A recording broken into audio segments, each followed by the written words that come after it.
Lumagda ng kasunduan ng mga ahensya ng gobyerno mula sa DepEd, COMELEC at Public Attorney's Office o PAO upang magbigay ng legal assistance sa mga guro na nagsisilbing electoral board tuwing eleksyon. Si Luisa Erispe sa report.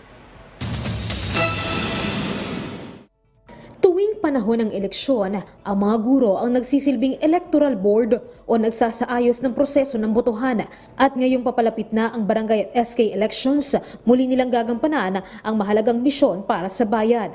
Pero imbis na mapasalamatan, sabi mismo ni Vice President at DepEd Secretary Sara Duterte, nakakatanggap pa ng pagbabanta at pananakot ang mga guro.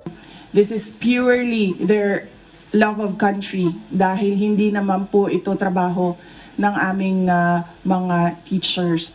Pero nakikita ninyo sa araw ng elections na pagboto ninyo, nandun sila, ginagawa nila ito para sa ating bayan. Wala po ako, totoo ito, wala po akong natandaan na eleksyon na walang kwento ng teacher na sinasaktan, inaatake, tinatakot, binibigyan ng death threats, ng mga rape threats at kung iba't ibang threats pa. Kaya naman, kaugnay nito, lumagda ng kasunduan ang Department of Education, Commission on Elections at Public Attorney's Office para sa libreng legal assistance sa mga guro sa panahon ng eleksyon. Lagi kasi silang pinapailan ng kaso. Hindi naman sapat na sa amin lang pinapail yung case. Kinakailangan, they are properly represented by counsel. And masaya ako dahil merong pagtutulungan ang PAO at COMELEC para sa ating mga guro. Bukod naman dito, may isa pang hiling ang DepEd sa COMELEC. Isa na lang na nasa wishlist ko na hanggang ngayon ay hindi pa namin alam kung paano namin mapatupad ay yung pagiging libre ng paggamit ng kuryente at tubig sa aming mga paaralan at yung mga repairs ng mga nasira na mga gamit kapag tapos na yung eleksyon at bilingan. Dahil ito po ay charge sa MOOE ng paaralan na hindi naman kaparte ng aming mandato.